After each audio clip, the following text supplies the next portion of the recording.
안녕하세요. 오토기업 김정민입니다. 국산 전기차 정말 잘하는 거 맞아? K배터리 정말 대단한 거 맞아? LFP가 뭐 난리 났다며.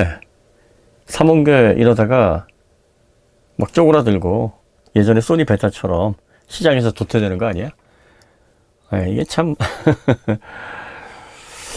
글쎄요. 이 언론들도 보면 이 사실보다는 진영 싸움, 그리고 또 경제적인 어떤 이득 뭐 이런 것들을 좀 중요시 여기면서 사실과 다른 내용들을 보도하기도 하고요. 그 다음에 가장 이제 문제가 뭐냐면 전문성이 결여된 그런 인력들이 자꾸 자동차의 본질이나 그래도 기술을 다루려고 하는 게 사실은 문제예요. 이 자동차나 배터리 이런 분야들, 기술 분야들은요, 해당 분야의 기술을 어느 정도 이해를 해야 되고요. 그리고 시장의 흐름이나 또 그들이 어떤 방식으로 상품을 기획하고 출시를 하는지, 그 상품이 갖고 있는 본연의 가치가 뭔지 이런 것들을 좀 다각적으로 분석할 수 있는 그런 연구, 그리고 또 사전 지식 이런 것들이 필요합니다. 이런 게 없으면 마치 일반 소비자인데 차 여러 대 타보고 시승 좀 해보고 이런 경험을 바탕으로 자동차를 비롯한 고도의 기술력이 투입된 이런 상품들을 판단하다 보면 오류가 많이 발생할 수밖에 없습니다. 상품성을 제대로 판단할 수가 없어요. 그러니까 활용의 예, 이렇게 쓰면 좋습니다. 그리고 또 요거 뭐 디자인이 이렇습니다. 가격대는 이렇고 옵션 구성은 이렇습니다. 딱 여기까지 만약에 설명한다 그러면 문제가 없는데 자동차의 본질, 뭐 주행감이 진짜 끝내주네요. 뭐 이거는 최고의 상품성을 가지고 있고 여기에 담겨져 있는 기술은 최고입니다. 새로운 기술이 나왔는데, 예를 들어서 이제 타이칸 2단 변속기 같은 게 나왔는데, 외계인을 데려다가 만들었나? 뭐 이런 식으로 엉뚱하게 평가를 한다거나, 독일 전기차가 중량이 많이 나가요. 묵직할 수밖에 없죠. 무거운데 당연히 묵직한 느낌이 들겠죠. 그러면 이거는 독일에서 경량화를 못해서라기보다는 뭔가 이유가 있을 것이다. 안전성과 무게감을 주기 위해서 이렇게 세팅을 한 거고, 분명히 뭐 독일 기술력으로는 이걸 극복할 수 있다. 뭐 이런 식으로 해괴망측하게 해석을 합니다. 독일이 아니라 뭐 다른 안드로메다에서 왔다 그래도요, 이 물리법칙상 중량, 질량이 많이 나가는 물체가 관성 모멘트 커지면서 비글 다이나믹스에서 보다 안정적이고 유리한 그런 동작이 나올 수가 없거든요. 그러니까 이 물리법칙을 거스리는 이런 부분들, 이걸 이해를 못하기 때문에 엉뚱한 소리를 하게 되는 거예요.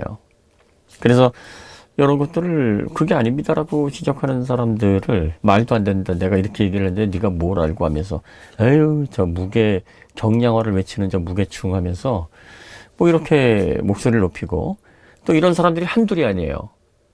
다수가 뭉쳐가지고 비슷한 얘기를 하니까 소비자들은 혼동될 수밖에 없죠. 올바른 얘기를 하는 사람이 몇 안 되고 그보다 몇십 배 수나 되는 사람들이 엉뚱한 얘기를 하니까 올바른 얘기를 하는 소수의 사람들이 쟤들이 틀렸나? 네, 이게 일부러 그러는 건 아닐 겁니다. 뭘 알아야 정확하게 사물을 보고, 뭘 또 지식을 갖고 있어야 본인이 잘못 얘기를 하는구나 인지를 할 텐데, 그게 없으니까 그냥 본인이 상식적으로 그럴 거야 라고 얘기하는 걸 참이라고 생각을 하고, 또 몇 번 상반된 얘기를 하다 보면 기분이 상하잖아요. 그러면 이제 거기에 대해서 더 집착을 하게 되고 어조는 강해지고, 소비자분들이 이런 정보들에 자꾸 노출되다 보니까 국산 자동차, 국산 전기차가 기술이 없구나. 그럼 그렇지. 현대가 뭐 역사도 짧고 이제 뭐 60년 정도밖에 안 되는데 얼마나 그동안 열심히 한다고 해도 2배 이상 130년이 넘은 독일 기업들은 어떻게 따라가고 미국은 어떻게 따라가고 못해. 그 전기차도 보니까 알루미늄 하나도 안 들어가 있더구만. 뭐 이런 식으로. 사실 전기차 같은 경우에는 가장 핵심이 되는 게 파워트레인, 그리고 전기전자, 그리고 배터리의 열제요. 이런 것들이거든요. 회생제동, 그리고 그걸 다 포함하고 있는 플랫폼의 가치. 이 플랫폼이 가장 중요한 게 뭐냐면, 전자 제어는 각 파트별로 해서 그 파트가 독자적인 성능으로 구현이 돼서 자동차의 가치를 높이는 게 아니라 오르거니제이션 전체가 하모니를 이루어서 복합적인 조화로 인해 최종적으로 성능이 이 정도 도달해 있다라는 결과물로 나와야 돼요. 그러니까 디지털화되고 전기 전자 제어화되면 전체 플랫폼의 완성도, 이게 좀 더 명확하게 훌륭한 제품을 보유한 것과 그렇지 않은 것이 명확하게 구분이 됩니다. 그럼 그 수준 높고 업계를 선도할 수 있을 만한 플랫폼의 가치는 이루 말할 수가 없어요. 엄청난 가치를 가지고 있는데 알루미늄 암 그거 얼마 하지 않는 그거 몇 개 없다고 평가절하를 하는 이러한 참 황당한 일들이 자꾸 벌어지면 소비자분들은 알루미늄이 없어? 뭐 이런 식으로 자, 그 다음에 이제 우리나라 소비자들이 좀 사대주의 성향이 좀 있어요. 이게 좀 크죠. 지역적으로 그렇습니다. 나라도 조그맣고 그 다음에 원자재도 나는 게 없어요. 뭐 단일 민족으로 한 번도 나라를 잃은 적이 없죠. 잃을 뻔했었던 적은 있었으나 다시 되찾았죠. 무관 역사를 한민족으로 이렇게 쭉 이어오면서 위에서 치고 아래서 치고 참 굴곡의 역사를 보내면서 눈치를 많이 봐왔습니다. 그러다 보니까 아무래도 이제 사대주의 성향을 계속, 이게 아마 유전자에 각인이 돼 있는지도 모르겠어요. 그래서 해외 기술은 정말 대단하다. 하지만 우리나라 기술은 뭔가 허점이 있고, 아직은 뭐. 그 다음에 또 유교 사상 때문에 나대지 마라, 겸손해라. 본인이 정말 잘하고 최고의 분야에까지 스스로를 깎아내리고, 아니 스스로 깎아내린 건 좋은데 자기가 한 일이 아닌 것도 깎아내리고 막 이런단 말이죠. 참 이거 저는 개인적으로 빨리 벗어나야 될 정말 잘못된 관습이자 또 우리나라 국민들이 좀 경계해야 될 특성이 있지 않을까 싶은데요. 어쨌든 여러분들이 그 국산 전기차를 인정하지 않는 가장 큰 이유가 현대에서 그걸 다 했기 때문에 이렇게 생각을 하는 거예요.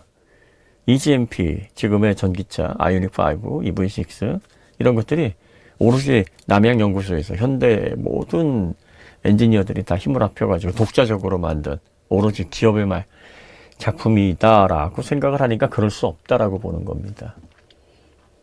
자, 여러분들 지금 아이오닉 5 현대 브랜드를 달고 나오시고 그 다음에 K배터리, LG 에너지솔루션, SK온, 삼성 SDI 이렇게 각각 기업의 브랜드를 달고 나오는데 이런 제품들이 우리 손에 들어오게까지 과정을 여러분들이 생각도 못한 그런 여러 가지 복합적인 그런 작용들과 조력자들 그리고 많은 사람들의 노력과 땀이 거기에 응축되어 있다. 이거 잘 모르실 겁니다.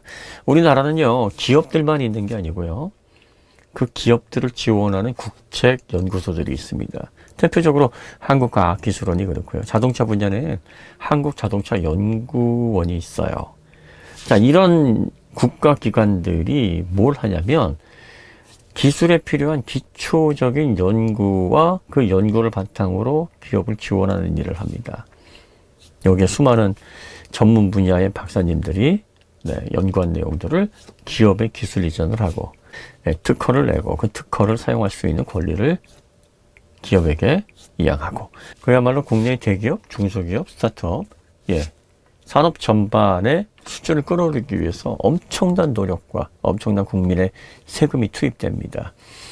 자, 이렇게 국가 관련된 기술원에서 가장 기업들에게 큰 도움이 되는 부분이 어떤 부분이냐면 실질적으로 제품을 상품화하기 위해서는요 다양한 안전 실험들을 해야 됩니다. 그러면 이 안전 실험과 관련해서는 엄청난 비용과 시간이 들어가요. 기업에서 제품을 설계하고 이 제품을 테스트하고 출시를 하는 그 과정에서 가장 많은 비용과 시간을 잡아먹는 부분이 이걸 안정성을 테스트하거나 신뢰도를 테스트하기 위해서 테스트 장비를 구입하고 계속 검증을 해서 문제가 없다라는 시험 성적서를 받아내는 그 과정입니다. 이 과정의 상당 부분들을 국가연구소들이 담당을 해서 기업들을 지원을 합니다. 자, K배터리 예를 들어 볼까요? 배터리는 가장 중요한 게 뭘까요? 에너지 밀도? 출력 밀도? 아닙니다. 화재예요. 불이 나면 안 됩니다. 그럼 이제 불이 나지 않으려면 어떻게 해야 됩니까? 불이 날 수 있는 수백, 수천 가지의 상황을 가정해서 다양한 테스트를 통해서 이래도 불이 나지 않고 안정적으로 작동을 합니다. 그 외에 영하 40도에서도 그리고 영상 예를 들어서 80도, 100도까지 온도가 올랐을 때에도 문제없이 발화되지 않고 안정성을 유지합니다라는 시험 성적서 같은 게 있어야 돼요. 그러면 그거를 어떻게 기업에서 다 할 수 있을까요? 물론 제품을 출시하려면 해야 되겠죠.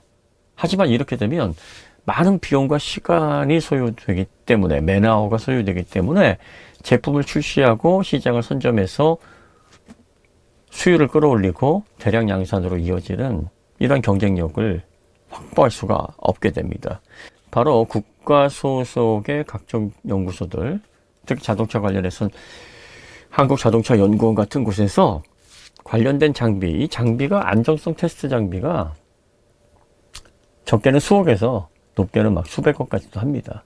이런 것들을 국가에서 지원하는 비용으로 구입을 하고 다양한 형태의 테스트를 통해서 시험 성적표를 만들어서 기업에 제공을 하는 이런 방식으로 서포트를 하는 거예요. 이건 단적인 예입니다. 전기차 관련해서도요, 전기 전자 제어, 인버터 제어, BMS 제어, 기초 단위의 연구, 가장 시간과 매너하고 많이 들어가는 그런 부분들을 국가에서 상당 부분을 담당을 해서 기업을 서포트를 하게 되면 기업이 이걸 통해서 경쟁력을 확보하고 제품화를 하고 오토모티브 구기업이라든지 IS 2626의 규정에 맞게 제품을 생산하는 데 속도를 낼 수가 있습니다. 이런 것들을 우리가 정말 상상하기 어려운 디테일한 부분까지 지원을 합니다. 자, 그 다음에 이러한 국가 소속의 연구소들이 또 어떤 지원을 하냐면 굉장히 중요한 건데, 내연 자동차가 이제 전기 자동차로 변환이 되게 되면, 시장이 전환이 되게 되면 기존의 내연 자동차 엔진과 변속기 파트는 거의 무너지게 됩니다. 그럼 자동차에서 엔진과 변속기가 차지하는 비중이 얼마일까요? 엔진과 변속기, 그리고 이 엔진과 변속기를 수리하는 정비업, 또 유지 보수하는 이런 전반적인 시장 전체가 차지하는 규모가 70% 정도입니다. 이 시장이 거의 다 죽는 겁니다. 여기에 관련된 엔지니어, 이 산업군에 종사하고 있는 종사자들, 전부 다 어떻게 해야 됩니까? 전기차 시장에서는 업종을 변경하거나 아니면 도태되거나 이럴 순 없잖아요. 그러니까 기존의 기계장치를 생산하거나 내연 자동차, 엔진, 변속기, 클러치, 토크 컨버터, 이런 파트를 생산해 왔던 기업들, 설계했던 엔지니어들을 업종 전환 혹은 분야를 전기차 분야로 전환을 해서 성공적인 사업 이관을 할 수 있도록 지원을 합니다. 여러분들 가끔 이 발주처를 한번 보면은요, 신기한 장면들을 많이 보실 수 있습니다. 이전까지 변속기 부품을 만들던 회사가 갑자기 BSA를 만든답니다.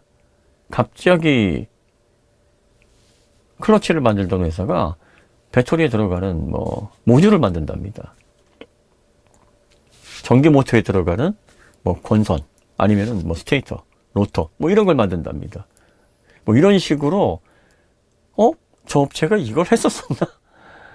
자, 이렇게 업종 변화를 어떻게 할까요? 현대가 우리가 전기차 시장에 살아남으려면 이런 기업들을 우리가 다 교육시키고 우리가 다 기술 이전을 해서 납품을 할 수 있게 살려줘야 되겠구나. 대기업이 중소기업이나 티어 1, 티어 2, 티어 3, 티어 4 이런 협력사들을 멱살 잡고 끌고 가는 걸까요? 아닙니다.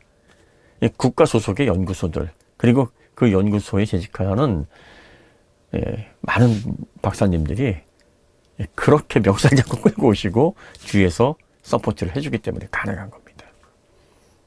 자, 여러분들, 제가 아이오닉5, EV6, 국내 전기차, 국산 전기차를 자꾸 대단하다 띄우고, 그리고 또 이 상품의 본질을 여러분들이 자꾸 아셔야 된다, 자랑스러운 우리 국산차의 앞으로 미래의 기대를 가지셔라라고 목소리를 높이는 건 현대 기아가 이걸 100% 만들어냈기 때문이 아니에요. 어떻게 보면 그건 우리 모두의 작품이에요. 물론 현대 기아의 브랜드를 달고 나오지만 어떻게 보면은 뭐 그게 차 팔아가지고 현대 기아 좋은 일을 시키는 거 아니야, 이렇게 볼 수도 있어요, 단순하게 보면. 그렇지만 그렇지가 않습니다. 현대 기아가 세계 최고의 자동차 기업이 돼서 많은 매출과 영업이익을 거두게 되면 그들 국가에 많은 세금을 내야 됩니다. 자, 이렇게 대기업으로부터 걷어지는 세금, 네, 국가 유지에 정말 필수적이죠. 그리고 이렇게 품질 좋은 자동차가 국산차로 나오게 되면 국민들의 자동차 복지가 좋아집니다. 더 좋은 가격에 훌륭한 품질을 사용할 수 있게 됩니다. 그죠? 그리고 자동차 산업이 활성화하게 되면 그와 관련된 관련 산업들이 같이 부흥을 합니다. 자동차가 국가 경제에 미치는 영향력이 대체적으로 15%에서 높으면 25%까지도. 미래 전기차 시대에는 기업들의 수가 더 축소되고, 그리고 한 기업에서 담당하는 마켓 쉐어가 더 커질 거로 보여지기 때문에 25% 이상 30%까지도, 왜? 디지털 컨버전스로 관련 사업들이 더 빠르게 늘어날 거기 때문이죠. 이렇게 되면 국가 경제는 더 단단해지는 겁니다. 부수적인 효과가 굉장히 크죠. 자, 우리가 내는 세금, 그 세금이 국가 소속의 연구소를 통해서 다양한 형태의 기술 개발과 기술 지원으로 기업들에게 가고, 그 기업에서 그 기술 지원을 바탕으로, 그리고 또 자체적인 연구 활동과 기술 개발의 결과로 인해서 시너지를 내서 좋은 상품이 나오고, 그 상품을 우리가 좋은 가격에 구입을 하고, 전 세계적으로 그러한 제품들이 호평을 받으면서 잘 팔려나가고, 결국은 높은 매출과 탁월한 영업이익으로 연결되고, 그 기업과 관련된 관련 기업들이 부흥하고, 이렇게 계속 선순환을 하면서 결과적으로 전체 국가 경제 및 생활 수준이 향상되는 거죠. 자, i-revive EV6는 사실 현대에게 좀 미안한 얘기지만 우리 전 국민의 노력이 들어간 결과물이라고 여러분들이 보셔야 됩니다. 물론 그 결과를 내기 위해서, 그 전기차의 수준 높은 기술을 만들어내기 위해서 각 분야에서 정말 몇몇 분들, 각 분야에서 정말 전문적인 지식을 가지고 계신 많은 석박사님들이 노력을 하신 결과, 엔지니어들이 정말 밤낮 없이 개발을 한 그 결과입니다만, 직접적으로 우리가 보기에는. 하지만 관련되어 있는 연관 그런 부분들까지 우리가 다 총체적으로 고려를 한다 그러면 전 국민이 합세해서 결과적으로 이런 결과가 나온 거다라고 볼 수 있는 거예요. 그러니까 현대가 만들어낸 전기차이기 때문에 현대는 좀 혼나야 된다, 까도 된다, 이렇게 단순하게 생각하지 마십시오. 스스로 누워서 자기 얼굴에 침 뱉깁니다. 자, 이제 우리는 무한 경쟁, 이 자동차 부분에서 정말 미래 100년을 둔 그런 한판 승부를 앞두고 있습니다. 자원이 많고 인구가 많고, 그리고 여러 나라가 뭉쳐서 정말 폐악질을 하고 다른 나라들을 견제하고 무역 제재를 통해서 불이익을 주기 위해서 여러 가지 정말 잔머리들을 굴려내는 그런 열광들에게 우리가 뒤처지거나 잡아먹히지 않기 위해서 우리 정말 정신 바짝 차리고 국민 모두가 합세해야 됩니다. 철없이 인터넷 놀이하고 가게 놀이하고, 그리고 지금 우리가 만들어낸 이 세계 최고의 품질을 가지고 있는 전기차가 도대체 어떻게 나왔는지에 대한 인지 판단 전혀 안 되시는 분들이 결함 찾기 놀이, 결함도 아닌데 흉기흉기거리고 성숙하고 미래를 잘 준비하고, 그리고 서로 일으켜 세우고, 좀 늦는 사람이 있다 그러면 손을 내밀어서 끌어주세요. 그리고 가뜩이나 지금 경제적으로 향후 2, 3년 전망이 안 좋을 걸로 보입니다. 이럴 때일수록 우리는 서로 뭉치고 부정적인 생각보다는 긍정적인 생각을 통해서 미래를 진취적으로 그려야 됩니다. 그러한 시점이 됐습니다. 자, 오늘 이야기 여기서 마치도록 하고요. 네, 더 좋은 콘텐츠로 찾아뵙겠습니다. 감사합니다.